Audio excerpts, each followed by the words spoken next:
मुझे कहा गया कि तालिबान का कब्जा होने वाला है, अगस्त महीने की बात है। मैनेजमेंट से ये कहा गया कि तालिबान का कब्जा होने वाला है, आपको अफगानिस्तान जाना है। अभी जर्नलिस्ट का एक दर्शक से या एक जो पाठक होता है उससे एक भरोसे का रिश्ता होता है।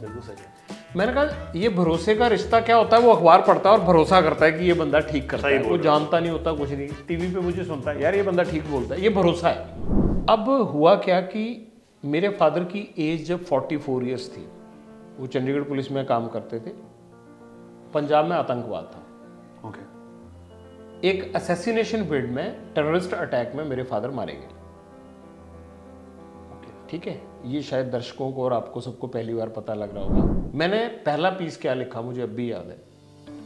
कनॉट प्लेस में एक एनकाउंटर हुआ, मिस्टर राठी थे कोई, मुझे आगे का नाम याद नहीं है। पुलिस को खबर आई कि फलां जगह 2 टेररिस्ट या गैंगस्टर आ रहे हैं, उन्होंने एनकाउंटर कर दिया। जब एनकाउंटर हो गया इंफॉर्मेशन पे, तो थोड़े दिन बाद पता लगा कि मतलब जब उनकी आइडेंटिटी, थोड़े दिन क्या तभी पता लग गया नेक्स्ट डे कि ये तो कोई कुरुक्षेत्र के बिजनेसमैन थे जिनको रॉन्ग इन्फॉर्मेशन पे ठुकवा दिया पुलिस से। शायद वो गिरफ्तार भी हुए थे बाद में। तो मैंने एक छोटा सा पीस लिखा एडिटर के नाम पे, वाहरी दिल्ली पुलिस, मुझे हेडिंग भी याद है, कि कोई आदमी तूने मार दिया। पहली असाइनमेंट मिली मुझे कि आपने रामलीलाएं कवर करनी है। रामलीला का सीजन आ गया क्योंकि महीने 2 महीने में रामलीला कवर करनी है। तो मैंने कहा यार ऐसी रामलीला कवर करूंगा जैसी आज तक कवर ना की। अब भी मैं एक रामलीला में मैं खुद भी गया, सेक्टर 17 में होती है, तो हमारे एक कैमरामैन थे वो वहाँ रोल करते हैं, तो अब भी फोन वो घर भी आ जाते हैं रावण बन के, वो रावण बनते हैं। एक बार मेरे घर भी आए। सो ये वो प्यार है जो 97 में शुरू हुआ था।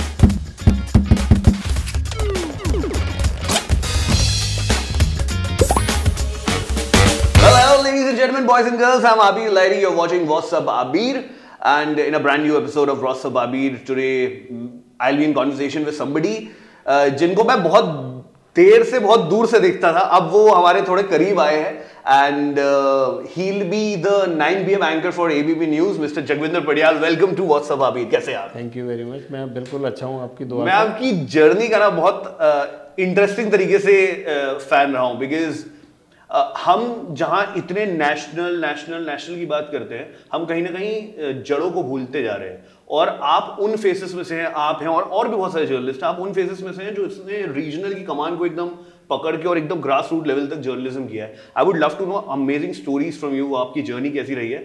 बट बिफोर दैट, कहाँ से शुरुआत हुई, कहाँ आप पैदा हुए, कहाँ पले बड़े, कौन सा शहर है वो जिसको आप सबसे दिल के करीब मानते हैं? एक ही बार में सब कुछ जान। हाँ, और अरे मतलब सवाल लंबा है पर जो रामपाल टाइप छोटा सा आंसर दे सकते हैं। अच्छा, नहीं मैंने कहा कि अगली बार के लिए कुछ रखना नहीं, अरे अगली बार अपन एकदम देश के मुद्दों पे बात करेंगे। ठीक है। मैं जालंधर में पैदा हुआ। अच्छा। पंजाब में। वैसे मैं हिमाचली हूँ, हिमाचल का हूँ। अरे क्या बात है। मेरे फादर साहब आर्मी में जॉब करते थे, तो वो जालंधर कंटोनमेंट में उनकी पोस्टिंग थी। आपको एक खास बात बता देते हैं आज की, मेरे नाम के आगे तभी ज लगता है। अच्छा। क्योंकि जालंधर में पैदा हुआ तो ज से मेरा नाम रखा गया था। ओके। तो इसलिए बहुत सारे लोग सोच लेते हैं कि शायद पंजाबी है, शायद हिमाचली है, क्योंकि नाम आगे पंजाबियों जैसा है और सरनेम हिमाचली है। तो हिमाचली राजपूत कास्ट होती है। पटियाल। हाँ। तो हूँ मैं पटियाल। धर्मशाला के पास एक गांव पड़ता है मसरूफ। हाँ, रॉक टेम्पल के नाम से आप जाएंगे, रॉक टेम्पल हिमाचल लिखेंगे तो एक हेरिटेज टेम्पल आता है। ओके। वहाँ से मैं बिलोंग करता हूँ, archaeology survey of India. But आप हिमाचल में रहे नहीं है बहुत ज़्यादा। मैं बहुत सारी भाषाएं बोलता हूँ और मैं हिमाचल में रहा भी हूँ। ओके। थोड़ा सा पढ़ा भी हूँ और हिमाचली भी बोलता हूँ, पंजाबी बिल्कुल चंगी बोलता। हाँ, मतलब वो तो चलिए। और आपको अब हैरानी होगी कि बाकी मेरा सारा जीवन जो है वो चंडीगढ़ में गुजरा है। मैं चंडीगढ़ियन भी हूँ, मैं हिमाचली भी हूँ, मैं पंजाबी भी हूँ। अब आप जोड़ लीजिएगा। और Chandigarh is a fusion of Punjabi plus Hindi, right? हाँ, मतलब वो जब शहर बसा 1952 में, जब उसको कंसीव किया गया और जब दोबारा से जो है वो रीसेटलमेंट हुई 1966 में, 1 नवंबर 1966 को जो है वो स्टेट्स को जो है वो रीएलोकेट्स की गई थी। पंजाब और हिमाचल और हरियाणा में। तो उस वक्त जो है उसके बाद हम चंडीगढ़ आ गए। तो उसके जो सारी मेरी पढ़ाई लिखाई जो है ज़्यादातर जो है वो चंडीगढ़ में हुई। ओके। और भगवान के रहम से जो है वो नौकरी भी वहीं लग गई, रहा भी वहीं। अब जब आखिरी पड़ाव की तरफ बढ़ रहे थे तो आपने नोएडा बुला लिया। नहीं, अभी तो बहुत इंटरेस्टिंग काम करता है, मतलब यू आर नाउ पहले भी इंटरेस्टिंग ही किए। अग्री, मतलब लाइफ में हमेशा नए चैलेंजेस आते हैं, तो पहले के इंटरेस्टिंग काम को तो लोग देखते ही आए हैं। अब एक बहुत नया इंटरेस्टिंग है, आपका नया शो आया public interest. I really like the pic जिसमें आपने बोला है कि ये प्राइम टाइम नहीं है, आपका टाइम है। How exactly do you define, जहां अब हर कोई बोलता हम नंबर 1 है, हम ये हैं, वो है, हम ये प्राइम टाइम, हम वो प्राइम टाइम, अब उसके बीच में आपने ये बोला कि ये प्राइम टाइम नहीं है, आपका टाइम है। How do you define that? देखिए 2-3 तरीके से मैं जो सोचता हूँ ना, मैं वही बोलता हूँ। ठीक है। मैं कुछ भी आर्टिफिशियल नहीं करता अपनी ज़िंदगी में। मुझे ये लगा कि यार टेलीविज़न एक ऐसी साइड जा रहा है जहाँ व्यक्ति विशेष को लेकर ज़्यादा हम जर्नलिज्म करने में इंटरेस्टेड है। कोई भी व्यक्ति विशेष हो, चाहे हमने देख लिया कि पंजाब में फलाने चीफ मिनिस्टर और ये वो 4 चीज़ें बढ़ गई, उसके आसपास ही जर्नलिज्म घूम रहा है। फिर मैंने देखा सेंटर में भी ऐसे हो रहा है, बॉलीवुड में भी ऐसे हो रहा है, सब जगह ऐसे हो रहा है। तो मैंने कहा कि जर्नलिस्ट का जो मेरा कोर है भाई, जर्नलिस्ट का एक दर्शक से या एक जो पाठक होता है उससे एक भरोसे का रिश्ता होता है। बिल्कुल सही। मैंने कहा ये भरोसे का रिश्ता क्या होता है, वो अखबार पढ़ता है और भरोसा करता है कि ये बंदा ठीक करता है। वो जानता नहीं होता कुछ नहीं, टीवी पे मुझे सुनता है यार ये बंदा ठीक बोलता है, ये भरोसा है। वो मेरे रिश्तेदार नहीं है, वो मेरे पड़ोसी नहीं है, कुछ नहीं है। तो मैंने कहा यार वो भरोसे का रिश्ता तो हमने खत्म ही कर लिया। मेरा आपसे भरोसा है आज की डेट में, लेकिन इनसे नहीं है। जब इनसे नहीं है तो मैं बस व्यक्ति विशेष तक हो गया, मैं सिर्फ व्यक्ति विशेष तक हो गया।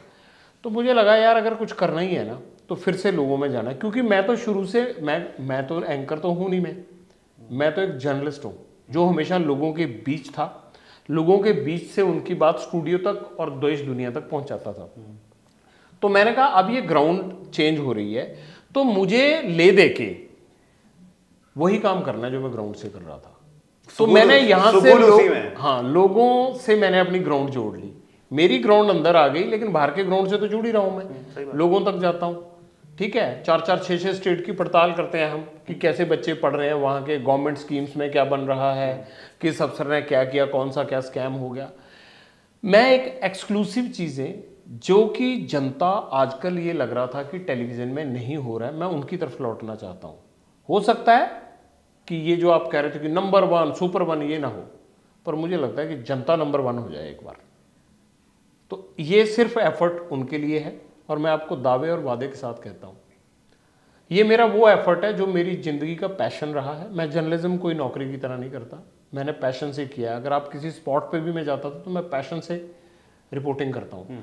तो मेरा ये पैशन है कि यार लोग हमारे साथ कनेक्ट हों, मैं लोगों की आवाज़ बनूँ, लोग मेरी आवाज़ बने, और लोगों को ये लगे कि ये बंदा जो बोल रहा है उसको फॉलो करता है, सच करता है। मतलब कुछ भी आर्टिफिशियल नहीं होना चाहिए। तो पब्लिक इंटरेस्ट यही मेरी एक सोच है जिसे मैं स्क्रीन पे दिखाने की कोशिश कर रहा हूँ, और मुझे लगता है मैं उसमें कामयाब भी होऊंगा, मैं लोगों की आवाज़ भी बनूंगा। बेशक 2 दिन में ये संभव नहीं है, 3 दिन में संभव नहीं है, इतना बड़ा देश है, इतनी बड़ी दुनिया है, लेकिन ये मेरा वादा है और मैं इसी चीज़ के लिए जर्नलिज्म करता हूँ। यकीनन बता रहा हूँ, मैं हर आदमी तक, हर जिले तक एक ना एक दिन पहुंच जाऊंगा। ये सफर मेरा शुरू हुआ है। अच्छा, सिंस यू आर सेइंग कि journalism, you are so passionate about journalism और वो दिखता भी है, how did that come into life? मतलब कब सोचा कि जर्नलिस्ट बनूंगा, या बचपन में सोचा? तो वैसा अक्सर होता नहीं है, लोग अक्सर डॉक्टर बनेंगे, इंजीनियर बनेंगे या वकील बनेंगे ये सोचते हैं।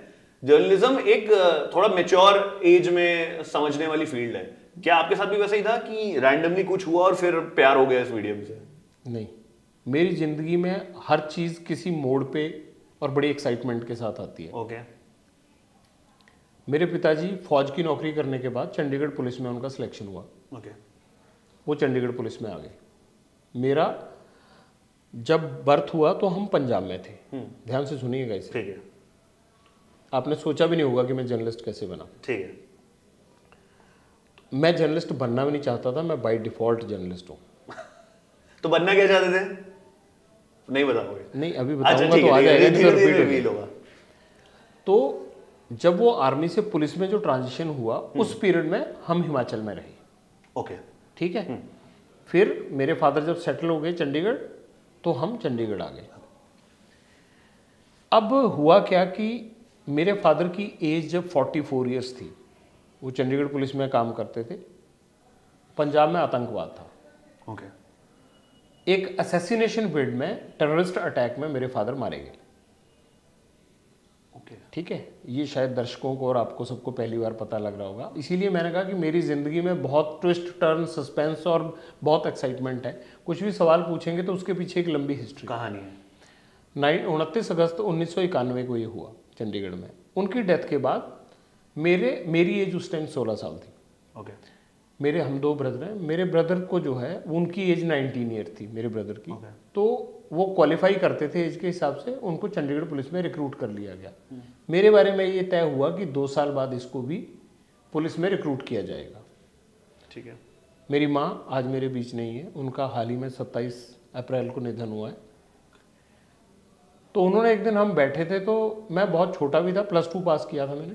तो उन्होंने मुझे कहा कि ये आतंकवाद ख़त्म नहीं होगा, आपके पिताजी चले गए, आपके ब्रदर अब पुलिस में हैं, आप किसी सिविल की जॉब में जाओ। हमारे ख़ानदान में सब लोग आर्मी और पुलिस में है या पैरामिलिट्री फोर्सेस में, कोई सिविल जॉब में नहीं है। मेरे ब्रदर इन लॉ, मेरे ऑल कजन्स, मेरे ताया जी के दोनों बेटे लेफ्टिनेंट सेलेक्ट हुए, अभी दोनों, एक कर्नल है एक लेफ्टिनेंट कर्नल है। मेरी बुआ जी का लड़का वो सिलेक्ट हुआ, वो अभी लेफ्टिनेंट कर्नल है। तो सारी फैमिली, मेरे फादर की पुलिस और आर्मी दोनों की रही। तो हमारी बैकग्राउंड हिमाचल में आर्मी में जाना, जो युवा लोग होते हैं उनका पैशन है। पैशन। मेरे फादर जब 10th कर रहे थे, उनकी हाइट 6 फुट 1 इंच थी, तो उनको बिना किसी उसके ही ले लिया गया था। चाइना वॉर हुआ था, तो वो मुझे कहते थे कि, हमें सुनाते थे कि यार हम स्कूल गए तो वहाँ पे आर्मी ऑफिसर आए, उन्होंने कहा जो लंबे लंबे लड़के हैं इनको निकालो। कहते हमारा रिजल्ट भी बाद में आया था, और वो हमें वैसे ही भर के जो है वो ले गए और कहा इनको सीधी ट्रेनिंग करा लो। ये चाइना वॉर के बाद की सिचुएशन थी। वो 62 में आर्मी में गए थे, 65 की और 71 की वॉर लड़ी, उनके मेडल्स हैं उसके, ठीक है, उसमें पार्टिसिपेशन के। ठीक है जी। सो उन्होंने मुझे कहा, वापस 91 पे आ जाते हैं, कि आप ना कोई सिविल जॉब देखो, ये टेररिज्म वगैरह तो खत्म नहीं होगा। जहाँ टेररिज्म आज तक आया कहीं खत्म नहीं हुआ, सिर्फ एक पंजाबी एग्जाम्पल है जहाँ आया और चला गया, बाकी जगह तो रहता ही। सो अब मैं +2 में था, बच्चे का इतना दिमाग नहीं होता, और हम लोग इतने शौक में और इन सब चीज़ों में थे कि यार कैसे चीज़ें आगे बढ़ेंगी, है ना। तो जब मैंने ग्रेजुएशन किया तो एक पुलिस ऑफिसर थे, वो हमारे घर आते रहते थे।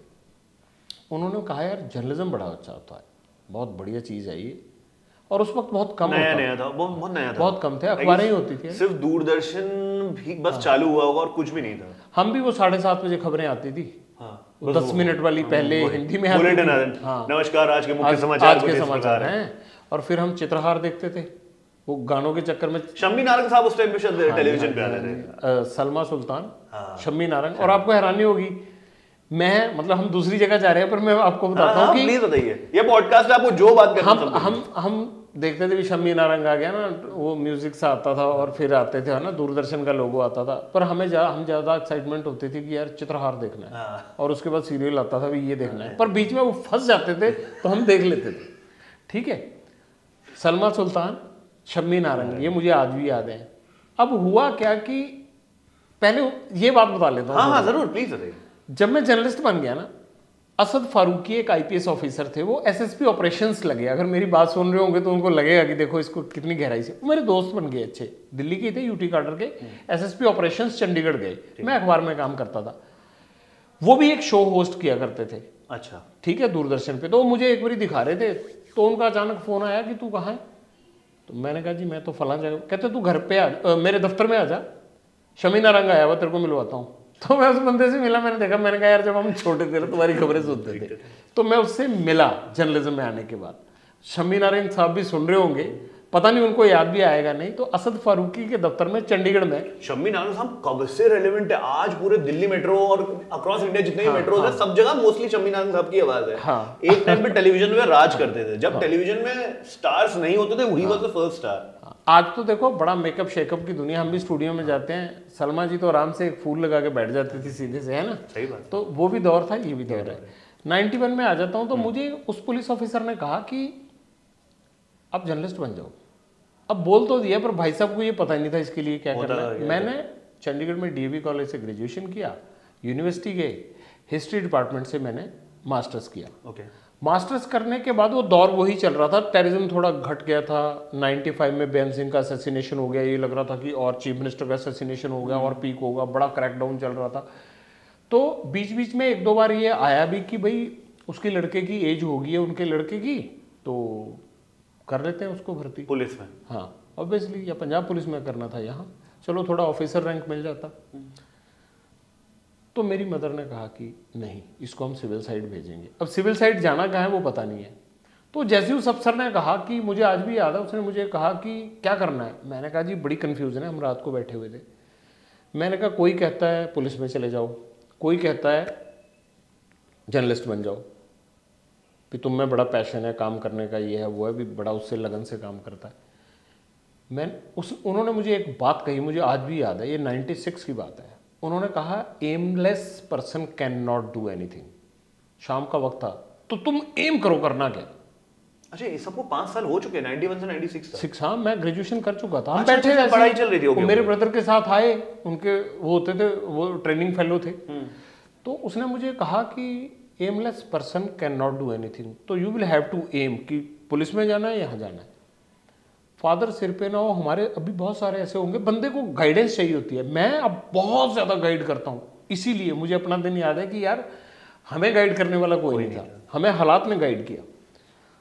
मैंने उस दिन डिसाइड कर लिया, मैंने कहा यार देखते हैं जर्नलिज्म भी क्या चीज़ है। आपको सुन के बड़ा ताज्जुब होगा, मतलब पुलिस वालों और आर्मी वालों की फैमिली में घर में माहौल कैसा होता है। तो मैंने जर्नलिज्म में एडमिशन ले लिया चंडीगढ़ मॉर्निंग में। This was after post graduation? हाँ जी। ओ बाप रे। मैंने लिया नहीं, जब मैं सेकंड ईयर में था मैंने इवनिंग क्लासेस भी लगती थी। ओके, ठीक तो है, स्टार्ट कर दिया था। तो मैंने कहा मॉर्निंग में पढ़ेंगे ये, और उन्होंने कहा कि कर सकते हैं, अब तो शायद रूल अलाउड नहीं होता। तो मैं इवनिंग में जाता था वहाँ, 6 से हमारी 8:30 क्लास लगती थी, और हमारे टाइम डिग्री नहीं होती थी, डिप्लोमा होता था, mass communication and journalism diploma. Degree नहीं थी, डिग्री बाद में आई। मैंने वो शुरू किया। अच्छा हुआ क्या कि जब एग्जाम आए तो क्लैश कर गए 2 एग्जाम। अब मेरे को ये ना पता लगे कि भाई साहब हिस्ट्री का छोड़ दूं, दो एग्जाम।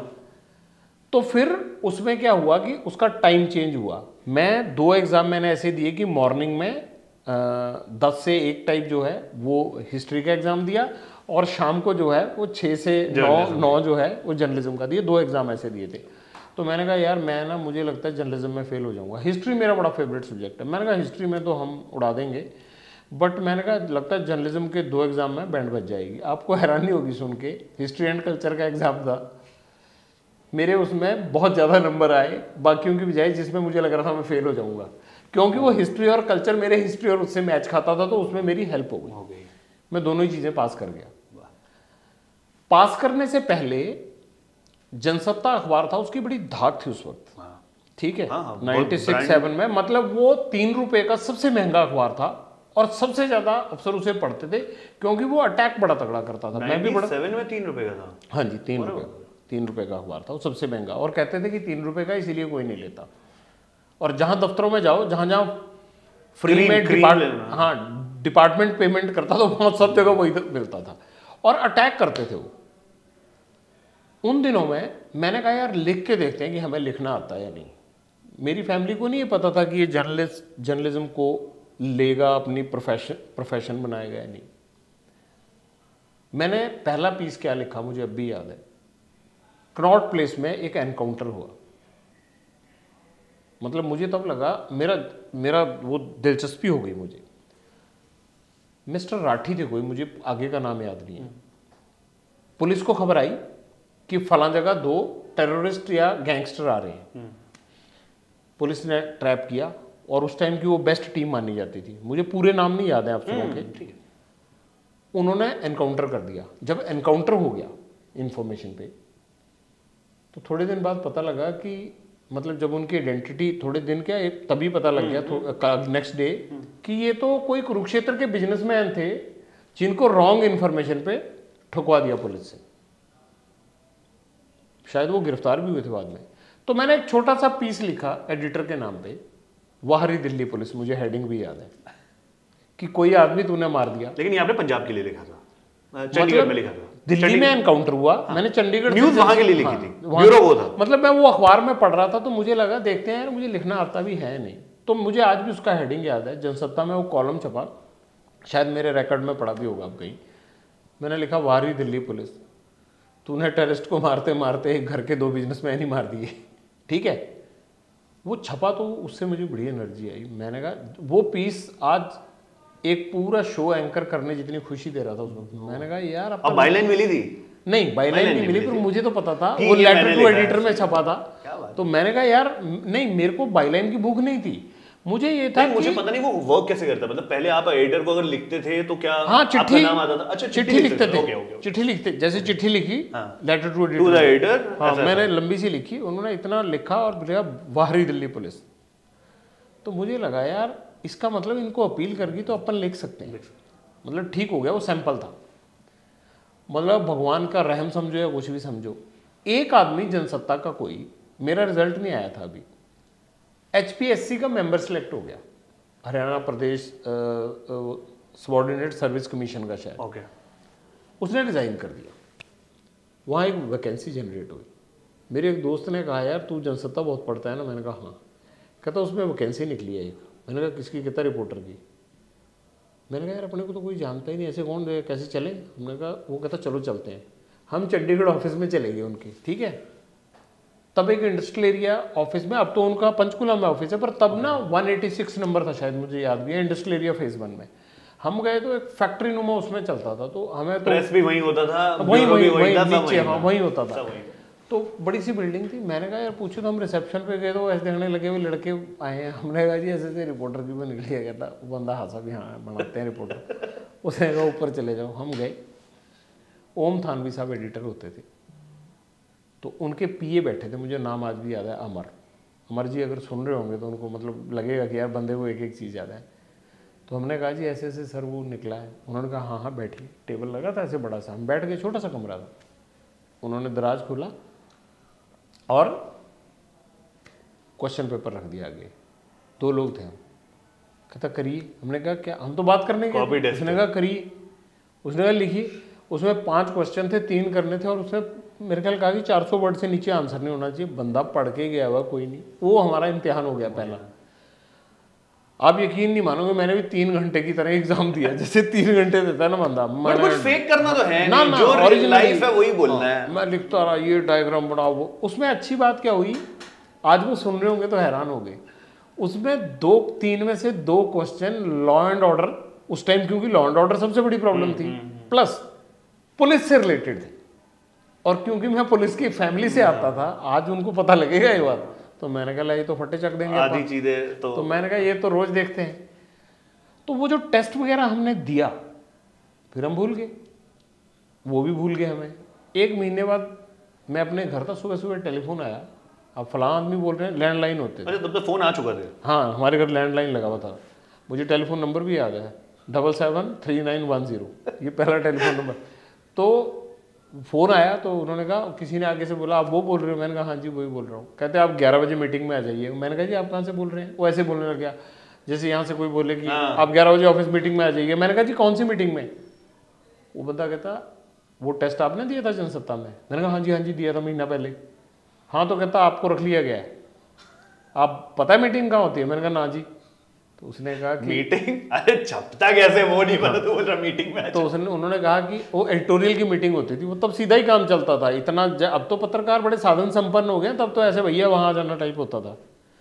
तो हमने कहा कि अच्छा एचआर कुछ नहीं, ओरिएंटेशन फॉर्म भरने सब देखता रहेगा, कॉन्ट्रैक्ट पे रखा जाता था। सिर्फ बाद में एफिडेविट लिया जाता था एक कि हाँ ये सारी डिटेल्स और ये सब इस तरह से होता था। ये सब तो तब इतना कॉर्पोरेट, हाँ मतलब था भी, पर इतना कॉर्पोरेट नहीं था। तो उन्होंने कहा कि मीटिंग में आ जाइएगा। वो देखते भी थे भी है भी इस लायक या नहीं। तो मैंने कहा जी कहाँ? उन्होंने कहा 22 सेक्टर फलाने नंबर, उसमें मीटिंग होती है वहाँ। तो हम पहुँच गए वहाँ। मॉर्निंग मीटिंग होती थी, बताया जाता था कि आज का एजेंडा क्या है, क्या निकालना है। तो आधे पौने घंटे के लिए वो मीटिंग होती थी।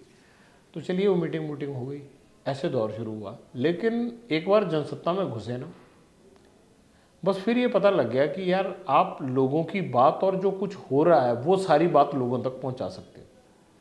तो जो उस टाइम पैशन था काम करने का, एक और बड़ी मजेदार बात बता दूं, टाइम है ना? अरे बहुत टाइम है, आप हम शाम तक बैठेंगे, हमें कोई टेंशन नहीं। आप मैंने जुलाई में ज्वाइन किया। ये बोर हो रहे होंगे दोनों।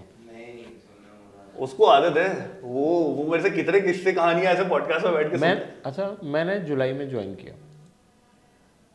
1-2 महीने तो ऐसे ही होता है, नया नया बंदा है, सीख रहा है, ऐसे निकल गया 1-1.5 महीना। पहली असाइनमेंट मिली मुझे कि आपने रामलीलाएं कवर करनी है। रामलीला का सीजन आ जाता है क्योंकि हाँ, महीने 2 महीने में रामलीला कवर करनी है। तो मैंने कहा यार ऐसी रामलीला कवर करूंगा जैसी आज तक कवर ना की हो। ये मैं क्यों कह रहा हूँ ये बात? ये मैं इसलिए बात कह रहा हूँ क्योंकि नॉर्मली क्या होता है कि रिपोर्टर, बड़ी खबर है तो मैं बड़ा रिपोर्टर हूँ, छोटी है तो नहीं, और मेरे लेवल की। काम कोई छोटा नहीं होता, हमारी सोच, हमारा प्रयास छोटा होता है। मैंने कहा इस बार ना ऐसी रामलीला कवर करनी है धमाल हो जाए। तो उन्होंने मुझे कहा भी ये रामलीला ही कवर करेगा। अब भगवान की मर्जी देखिए, ऊपर से पहली रामलीला थी, बहुत मूसलाधार बारिश शुरू हो गई। तो मैं 9 बजे फ़ोन किया अपने ब्यूरो चीफ को, मैंने कहा सर बारिश बहुत आ रही है। कहता यही तो खबर है, बारिश में कैसे होंगी रामलीलाएं? मेरे पास रॉयल एनफील्ड होता था। मैंने कहा ठीक है, मैं एक बार अपने जूते देखूं, मैंने नए खरीदे थे, एक बार मैं कपड़े देखूं कि यार ख़राब हो जाएंगे, है ना?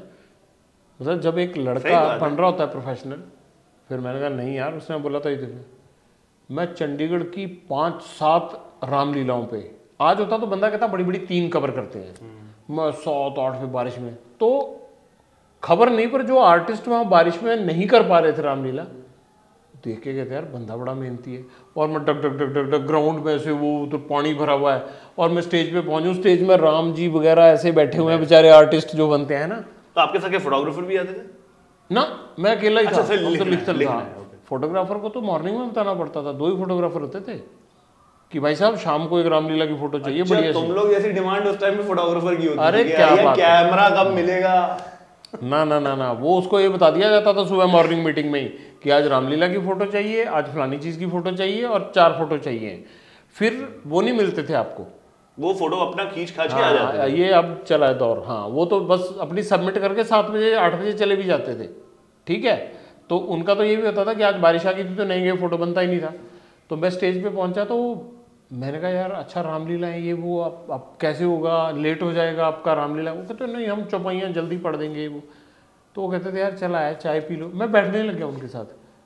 और फिर बंदे मुझे फ़ोन, मतलब तब वो नहीं होता था, उन्होंने लैंडलाइन पे लगाना, हमने कह देना कि ये कागज पे पर्ची, हमारे तो कार्ड भी नहीं छपते थे, तो पर्ची पे लिख के देना। ये कोई बाबा आदम के जमाने की बातें नहीं है, मतलब विजिटिंग कार्ड नहीं होता था। हाँ, सही बात है, हमने पर्ची पे लिख के दे देना, अब ना लैंडलाइन पे फ़ोन कर देना कल रामलीला होगी या नहीं।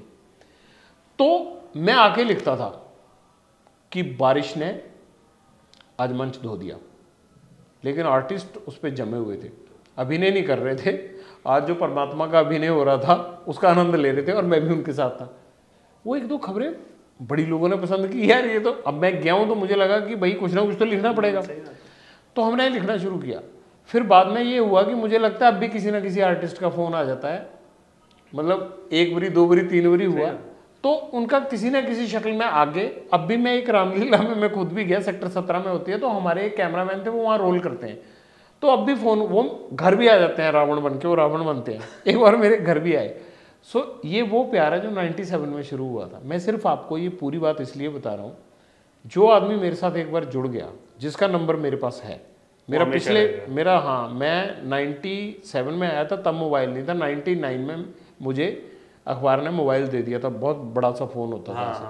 मेरा नंबर वही है आज तक, और एक ही नंबर। अरे बाबा, वो तब से 22, 23, 25 साल से। हाँ, ये सर्विस प्रोवाइडर को मुझे जो है वो ऑनर करना चाहिए, क्योंकि मुझे लगता है कि 25 साल होने वाले। एक ही नंबर है सारी दुनिया में, दूसरा नंबर ही नहीं रखा कभी, और वही एक नंबर चल रहा है।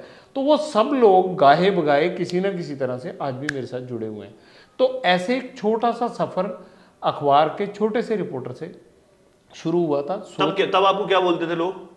पटियाल साहब बोलते थे ना? कुछ नहीं बोलते थे। अरे कुछ मतलब कोई बुलाता होगा तो क्या बोलते थे? जगविंदर जी आइए, पटियाल साहब आइए। ना जी जू कोई नहीं लगाता था, वो तो बाद में लगने लगा। हाँ, मतलब वही मैं बस वही टाइमलाइन ट्रेस कर रहा हूँ कि स्टार्ट कहाँ से हुआ। 3 दिन मेरे से ऐसी बारिश में वो करवाया गया था। अच्छा आज भी बारिश है यार, तूने तो कल भी खबर लिख दी थी, आज भी जाता हूँ। मैं फिर जाता था, वो बेचारे आर्टिस्ट कहते हैं आजा यार चाय पे, यार लड़का फिरता रहता है। वो मुझे कहते बारिश में क्यों कवर करते रहते हो and you are a young guy right that time, very young guy. Young ही था, मतलब एकदम कॉलेज से निकले होंगे काफी यंग। हाँ तो यंग ही था ठीक है, तभी तो कह रहा था। ठीक है, सो ऐसे जिंदगी आगे बढ़ी, लेकिन आपके संघर्ष की, मतलब मैं आपको बताने लग जाऊं तो आपको एक हफ्ता लग जाएगा। मेरी जिंदगी में हर स्टेप पे ऐसी कहानी जुड़ी हुई है, कोई ना कोई चैलेंज जुड़ा होगा, कोई ट्विस्ट जुड़ा होगा, कोई एक बहुत बड़ी ट्रेजेडी जुड़ी होगी पीछे, या कोई एक बहुत बड़ा ऐसा एपिसोड होगा जो आप कहोगे अच्छा यार ऐसे हुआ था। तो हमें कुछ भी आर्टिफिशियल नहीं बनना पड़ता है। वो जिंदगी ने इतनी करवटें ली और इतना कुछ चला कि सब चीज़ें खुद ही ठीक ठाक आती गई। मैं एक दावे के साथ चीज़ कहता हूँ, किसी के नहीं अपने, आदमी में कमिटमेंट है ना, आदमी में पैशन है ना, उसकी वैल्यू डालने वाले मिल जाते हैं। मैं उसकी मिसाल हूँ, उसकी वैल्यू पड़ जाती है। क्या जो लोग कहते हैं, मतलब ये थोड़ा फिलोसफिकल क्वेश्चन है, क्या जो लोग कहते हैं कि जो होता है अच्छे के लिए होता है, ये आप बिलीव करते हैं? बिल्कुल करता हूँ। मेरे साथ तो ऐसा कुछ हुआ है कि मैं बताने लगूंगा एक किताब भर जाएगी। अभी भी हुआ है, जो मैं बता नहीं सकता, अभी भी हुआ है, विद इन मंथ हुआ है। ये जिंदगी आगे गुजरेगी तो मैं बताऊंगा, लेकिन मैंने जो हुआ है उसको कभी भी टालने या रोकने की कोशिश नहीं की, और कभी रिग्रेट भी नहीं किया। एक किस्सा सुना दूं छोटा सा? हाँ प्लीज बोलिए। मुझे पिछले साल ये कहा गया ऑफिस की तरफ से, बड़ी मजेदार बात है और सुनने वालों को भी मजा आएगा। ये एक इंस्टांस बता रहा हूं, ऐसे 20 इंस्टांस होंगे। मुझे कहा गया कि तालिबान का कब्जा होने वाला है, अगस्त महीने की बात है। मैनेजमेंट से ये कहा गया कि तालिबान का कब्जा होने वाला है, आपको अफगानिस्तान जाना है। जब अमेरिका अपने ट्रूप्स विड्रॉ कर चुका था और एग्रीमेंट हो गया दोहा में, तो उसके बाद तालिबान को हैंडओवर होना था, अमेरिका ने शिफ्ट करना था बाहर। उन्होंने कहा आपने जाना है। मैंने कहा दिन तो 10-15 ही रहते हैं। मैं तुरंत दिल्ली आया, मैंने वीज़ा अप्लाई किया। उन्होंने कहा जी वीज़ा वहाँ से अप्रूव करवाते हैं हम, अफगानिस्तान का छोटा सेटअप है। वीज़ा सेक्रेटरी ने मुझे कहा पर हो जाएगा हफ्ते 15 दिन में। मैंने फटाफट फॉर्मेलिटी पूरी की। रोज़ मुझे पूछा जाता था कि यार हो गया वीज़ा नहीं हो गया। इन बिटवीन मैं क्या, जो मेरे ऑफिसर दोस्त थे सारे या जानकार थे, मैं उनको फ़ोन लगा रहा। मैंने एक बड़े ऑफिसर को फ़ोन लगाया, मैंने कहा जी काबुल मिशन में अपना कौन अफसर है? उसने कहा तूने क्या करना है वहाँ जाके? मैंने कहा सर कवरेज करने जाना है। कहता आर यू मैड? मैंने कहा क्यों? कहता कब जाना है? मैंने कहा वीज़ा आने वाला है। उसने मुझे कहा अबे नहीं जाना वहाँ, वरना मुझे अफसोस रहेगा ज़िंदगी में, रिग्रेट रहेगा कि मैंने रोका था और वो रुका नहीं। मैंने कहा सर आपके प्यार के लिए शुक्रिया, पर मैं मैनेजमेंट को कह चुका हूँ तो मुझे जाना है। कहता चल अफसर तो हम बता ही देंगे, हैं हमारे, कर देंगे तेरी मदद, पर ये पागलपन है। मैंने कहा चलो सर पागलपन नहीं समझ लो। फिर मैंने एक दूसरे किसी डिपार्टमेंट के अफसर को फ़ोन किया, सर आपका है वहाँ कोई बंदा? उसने कहा हाँ क्या हो गया? कहता मैंने कहा सर जाना था। कहता है जाना था? कहता भाई हम तो वहाँ से फैमिलीज की उनको लिफ्ट कर रहे हैं बाहर, वापस बुला रहे हैं जो हालात बने हुए हैं। तब तक तालिबान का टेक ओवर हो चुका था? नहीं, मैं आपको आप क्लाइमैक्स पे मत आइए। अच्छा क्लाइमैक्स इसमें मैंने कहा ना ट्विस्ट और टर्न और सस्पेंस बड़े हैं। नहीं बट तब तक लोगों को पता था, लोगों को होने वाला है, हुआ नहीं था। ओके ठीक है। तो मैंने उसको कहा कि देखिए जी हमें तो वहीं भेजते हैं या हम तो वहीं जाते हैं जहाँ हमारा काम है, सरप्राइज एलिमेंट होता है, न्यूज़ होती है। अब वहाँ मुझे कोई मैनहट्टन तो भेजेगा नहीं, मैंने कहा। तो उसने कहा यार, बाद में जब फ़ोन रखने लगा उसने प्यार से कह दिया, पंजाबी अफसर था, कहता यार पागल बंदा है तू। तो मैंने कहा सर वो अपने अफसर को बोल देना किसी को। कहता हाँ चलो बोल देंगे पर सोच लो एक बार। मैंने कहा ठीक है। 14 अगस्त मुझे अब भी याद है, 14 अगस्त को मुझे सुबह फ़ोन आया कि आप फटाफट दिल्ली आइए। वीज़ा सेक्रेटरी ने कहा कि आपका वीज़ा आ गया। ठीक है, मैंने कहा ठीक है जी। मैं 10 बजे जिम में था। एक्सरसाइज करना मेरा शौक है, मेरा पैशन है, जर्नलिज्म और एक्सरसाइज। वो तो दिख रहा है, दो ही चीज़, दोनों दिख रहे हैं, नथिंग एल्स। सो मैंने फटाफट भाग के फ्लाइट, जिंदगी की सबसे तेजी से फ्लाइट पकड़ी मैंने और मैं दिल्ली पहुंच गया। दिल्ली आ गया माए, मैं वापस निकला। 14 अगस्त का दिन था। मुझे मैनेजमेंट के ही जहां से ये कहा गया था कि जाना है, वहीं के एक टॉप ऑफिशियल का फोन आया कि यार हम सोच तो रहे थे पर तुम सोच लो। देखो भगवान कैसे रोकता है चीज़ें। हालांकि मैं तो खुश होता मुझे अब भी कोई बोल दे। तो मैंने उनको बोला कि जी मुझे तो कोई, मेरी फैमिली के सामने ही मैंने कहा कि मुझे तो कोई ये कह देगा ना, मैं आपको दिल से बता रहा हूँ कि यार जहाँ तू जा रहा है तू मर जाएगा वहाँ। मैंने कहा मैं तब भी पीछे नहीं हटूँगा, क्योंकि अगर पीछे हट गए तो फिर कमिटमेंट नहीं हुई। तो मैंने कहा अब तो जाना ही जाना है। कहते नहीं सोच लो। मैंने कहा नहीं नहीं कुछ नहीं होगा तो एयरपोर्ट से ही कवर कर लेंगे। और आप देखो ये मैं तब कह रहा हूँ जब बाद में एयरपोर्ट ही कवरेज का सेंटर बना, जहाज़ों से लोग लटक गए, कोई पर पे बैठ गया, उसके पंखों पे बैठ गए, लटक गए सीढ़ियों पे, है ना।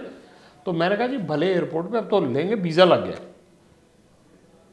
कहते अच्छा कल 15 अगस्त है, अटारी पे आप शो करके फिर निकल जाना, क्योंकि वो आपको असाइन कर रखा है तो फिर वहाँ इधर से बंदा भेजना पड़ेगा।